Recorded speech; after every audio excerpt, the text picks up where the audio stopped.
네, 안녕하세요. 오늘은 5월 22일 월요일이네요. 지금 새벽 4시 40분. 저는 이제 아침 시작됐습니다. 어머님께서 저녁에 빨리 주무세요. 빨리 주무시고 제가 옆에 있으면 심리적으로 안정이 아주 돼서 어, 잠을 잘 주무시는데 제가 옆에 없으면 잠을 못 주무세요. 사실상 9시에 잠들기가 저한테는 아주 곤혹스러운 일입니다. 예. 안 오는 잠을 잔다는 것이 어렵죠. 근데 그것을 알면서도 어머님 옆에 누워 있기가 정말 힘들더라고요. 그 안 오는 잠을 누워 있는다는 게 힘들었어요.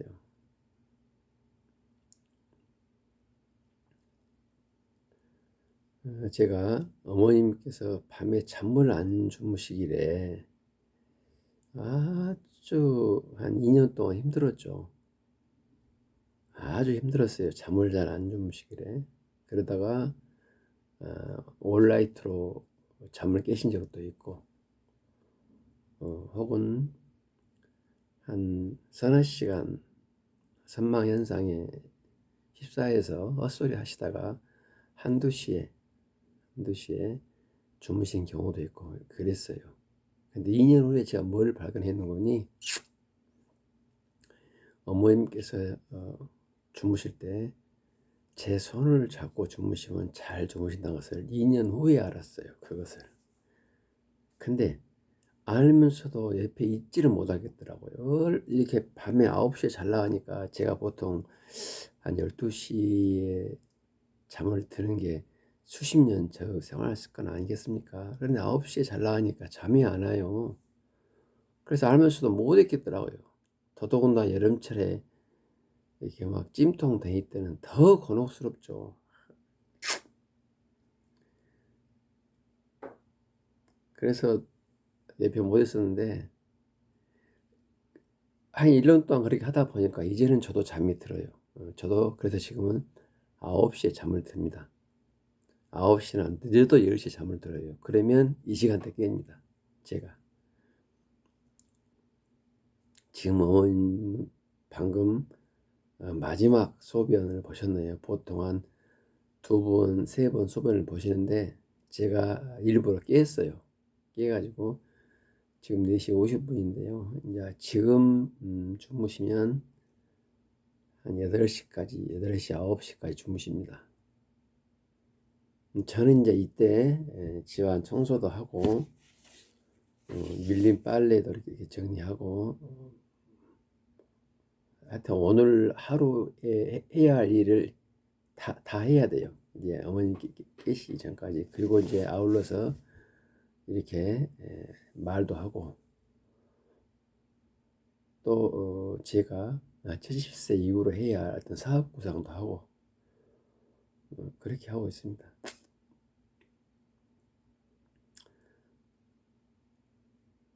부모님이 잠을 안 주무시는데 왜 안 주무신가에 그걸 아는데 2년 걸렸고 그것을 실천하는데 1년 걸렸어요.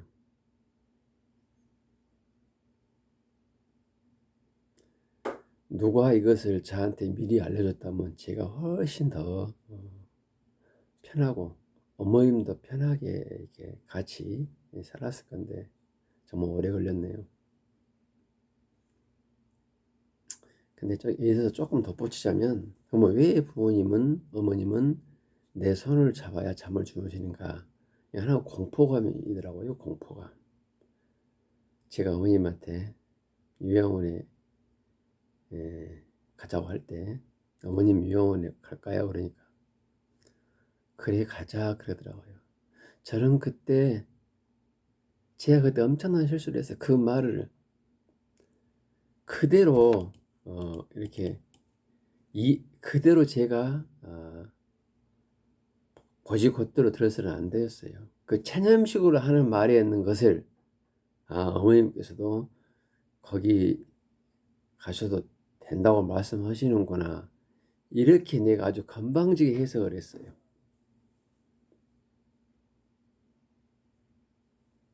그래가지고 어머님이 저렇게 몸이 망가졌어요. 요양원 가셔가지고. 밤마다 어머님께서는 얼마나 자식과 손지들이 그리웠겠습니까?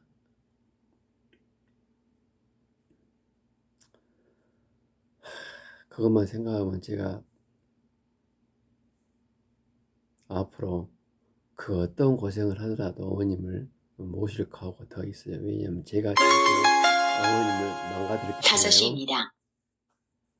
어머님을 내가 저렇게 망가뜨렸기 때문에 지금도 집에 가자 그러지. 아직도 여기가 요양원인 줄 알아요. 그 엄청난 공포에 휩싸여가지고 지금 살고 계십니다.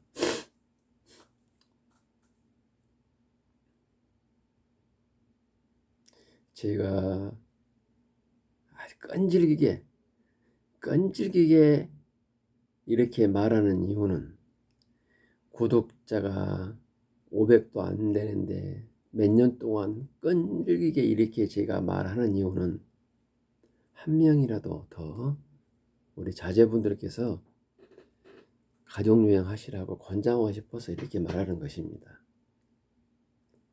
한 명이라도 더 이렇게 외로움과 공포 속에서 사는 것을 제가 좀 도와드리기 위해서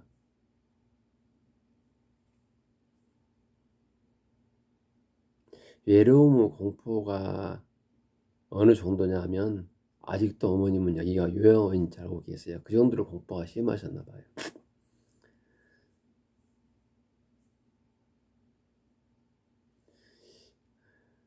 요즘 우리 한국 사회에 지금 요양원이 대세지 않습니까? 요양원이나 요양병원이.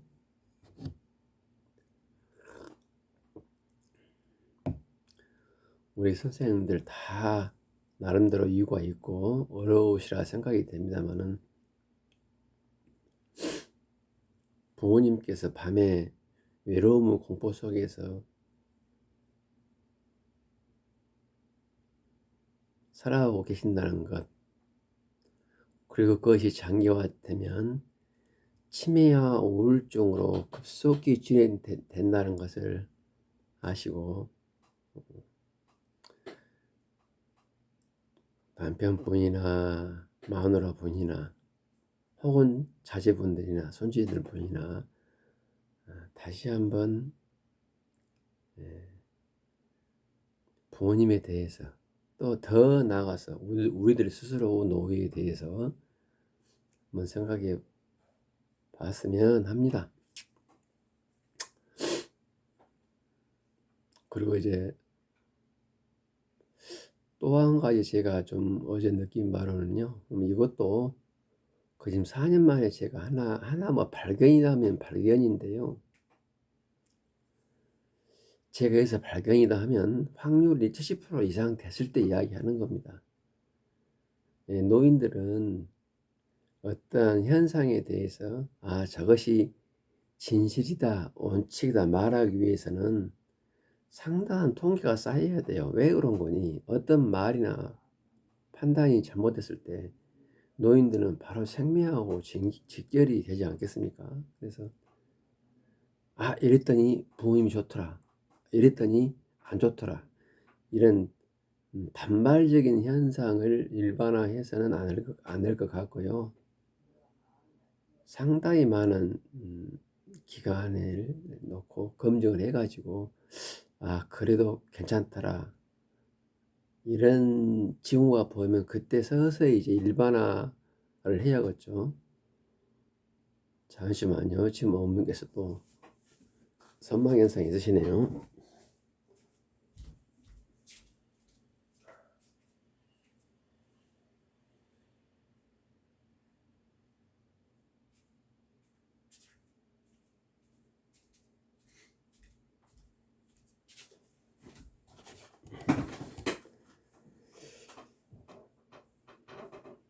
지금 그래 제가 또 하나 일반화라고 할까? 아직은 조금 더 이것은 좀 이릅니다. 근데 말씀해도 괜찮을 정도예요. 어떤 것인 거니? 지금 제 어머님이 이제 아까 방금 5시가 다 돼서 마지막 소변을 보셨잖아요. 그래서 저는 소변 볼 때마다 어머님 체위 변경을 해드려요. 어머님이 역창을 2번 걸리셨어요. 하늘이 도왔죠. 역창 걸려가지고 거기서 벗어날 수 있는 환경이 별로 없어요. 제가 의사들 의견을 듣자면 그래요. 그런데 그 까맣게 그 괴사가 된 피부를 원상 회복을 했지 않습니까? 그 엄청난 그것도 관찰과 집중입니다. 그것도 양쪽 다 와가지고 다 했어요. 그래서 제가 지금은 체위 변경을 제 가족 요양의 영순위로 씁니다. 예, 먹는 것보다도 싸는 것보다도 더 우선시 되는 것이 체위 변경이에요. 제 어머니 같은 경우에는. 그래서 방금 체위 변경 해드리고 소변 보셨는데, 지금 이게 5시에 마지막 소변 보고 9시간 혹은 더 나가서 10시, 더 나가서 11시까지 갈 수도 있어요. 지금 체위는 큰 방석이죠. 방석을 60도 정도 이렇게 큰 방석을 60도로 이렇게 눕혀가지고 거기에 어머님을 60도로 이렇게 경사를 해서 이렇게 빤듯이 누웠어요. 이 자세는 5시간, 6시간 가도 역창이 생기지 않는 자세거든요. 네. 저 자세 예컨대 맥시멈 주무신다면 11시까지도 주무십니다. 그럼 11시에 이렇게 일어나시면 우리 인간이 아침 먹고 점심 먹고 저녁 먹는다. 이 원칙하고 위배가 돼요. 왜? 아침을 늦어도 9시까지 먹어줘야 점심을 12시나 1시, 그 다음에 저녁을 6시나 7시 이렇게 사이클이 돌아가야 우리 인간의 오장육부가 제대로 돌아가지 않겠습니까? 근데 11시에 일어나면 이 리듬이 깨지게 돼 있어요. 그렇다고 해서 12시에 점심 드시고 6시에 저녁 먹고 하루 두 끼죠. 이렇게 먹어도 관계없다고 봅니다. 다만 이런 경우는 하루 두 끼 드시는 경우는 우리가 어느 정도 체중이 나갈 때 이야기 아니겠습니까? 지금 어머님 35kg예요. 그래서 만약에 어머님이 50kg였다면 제가 이렇게 2끼로 해서 이걸 우리 어머님의 일반화된 하루 사이클로 제가 삼았을 건데, 한 끼만 안 드셔도 바로 이렇게 기초대사량에 문제가 있을 것 같아서 제 생각입니다. 저는 3끼로 원칙을 하고 있습니다. 어떤 경우라도. 그래서 11시에 일어나더라도 저는 3끼를 드려요. 지금은. 다만 식사량은 조금 줄겠죠, 아무래도. 그래서 11시에 일어나시면 12시까지 식사를 드려요. 그리고 3시 반경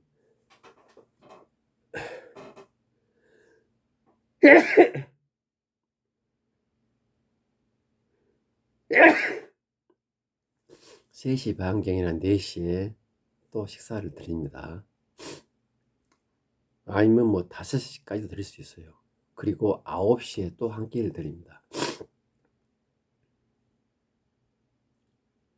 근데 이렇게 했을 때 좀 어쩌겠느냐, 완전 이제 사이클이 좀 약간 위치 변경이 되잖아요.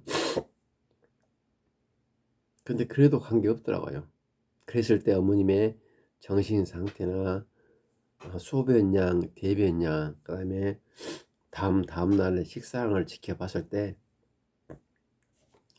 크게 문제가 안 되더라고요, 그게. 그래서 아침에 그렇게 늦게 일어난다고 고민 안 해도 고민 안 해도 될 것 같아요. 저는 지난 세월을 아침에 어머님이 안 드시면 큰일 날 줄 알고 몸무게가 없으니까 주무시는 분 깨웠거든요.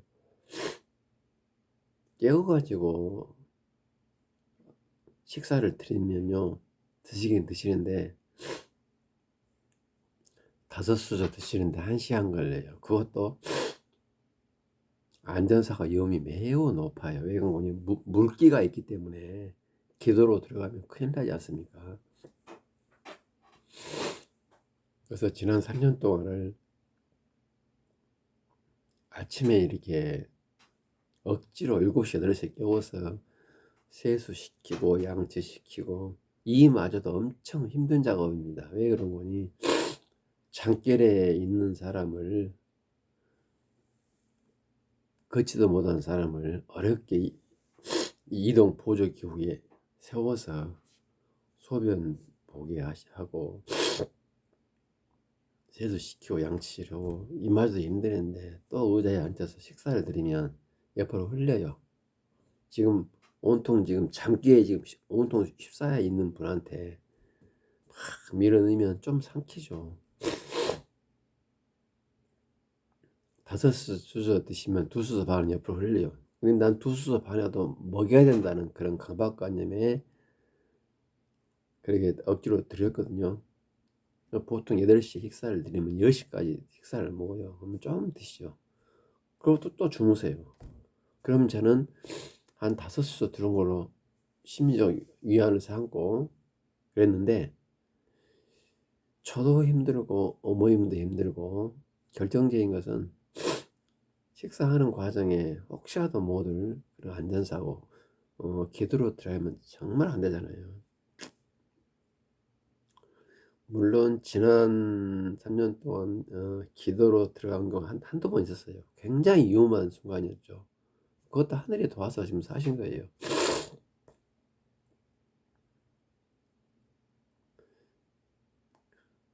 그래가지고 여기 시스템에 왔는데, 제가 수개월 전부터는 차라리 아침에 좀 자연스럽게 한번 나와도 보자. 그러면 어머님이 빠르면은 한 9시, 늦으면 11시경에 스스로 일어나시더라고요. 그때는 기분이 좋으시더라고. 네, 기분이 좋으십니다.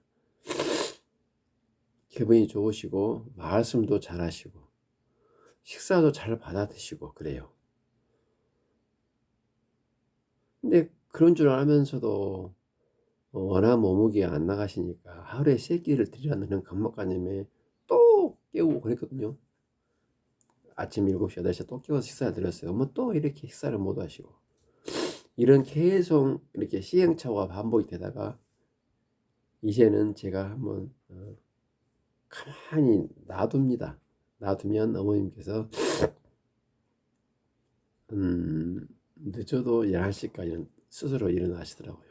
그때는 아주 몸도 이렇게 쾌활하시고 좋아요.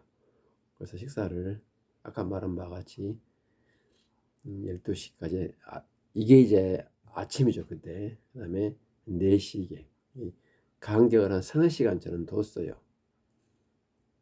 그 다음에 9시,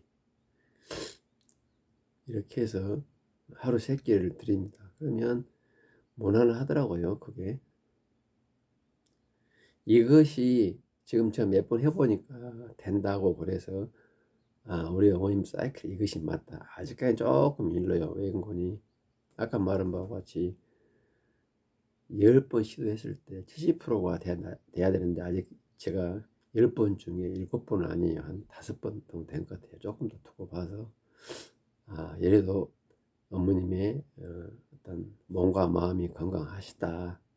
그러면 제가 굳이 아침에 어머님을 깨워서 그 난리 법석을 하면서 안전사고 감수하면서 식사를 드릴 필요는 없을 것 같아요. 또한 제가 아침에 활동하는 시간이 많아서,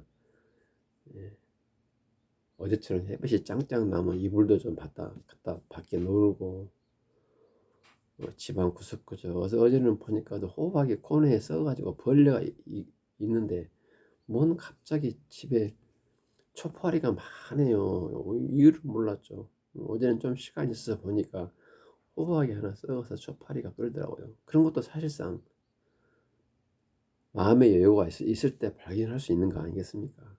그랬어요. 오늘은 제가 3가지 말씀을 드렸네요. 첫 번째는 방금 말씀드린 바와 같이 식사 주기를 어떻게 일반화하는 것이 우리 부모님의 좋은가에 대해서 자녀분들이 빨리 발견을 해야 되고요. 두 번째, 부모님들은 요양원 가기 싫어하십니다.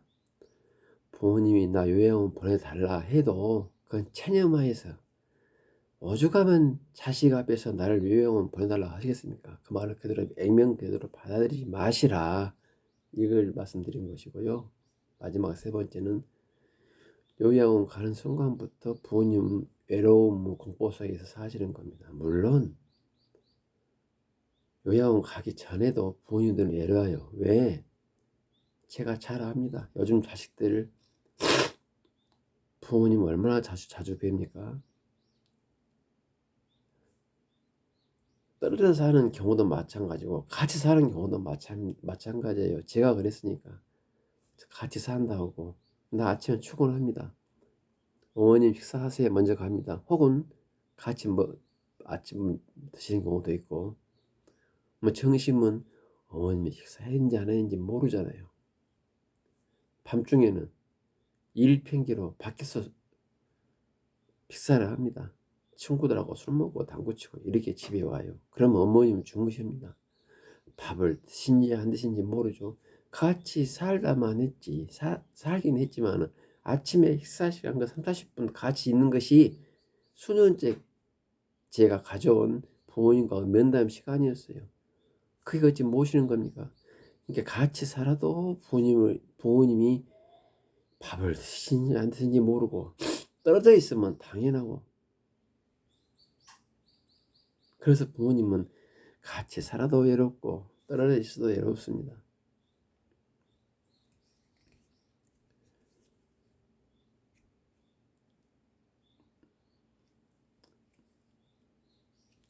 나이 들었을 때 가장 큰 고통은 저 어머님 일기를 보니까 외로움인 것 같아요. 네.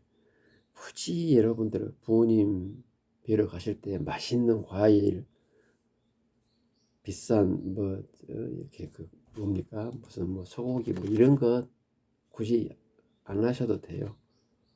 같이 가서 라면 하나도 같이 끓여 먹고 박수치고 웃고 같이 이렇게 여행 다니면서 같이 자고 부모님 손을 잡고 주무시고, 이것이 가장 어머님의 정신과 육체에 좋다는 것을 모르겠어요. 저만 그럴까요? 예, 하여튼 그렇습니다. 감사합니다.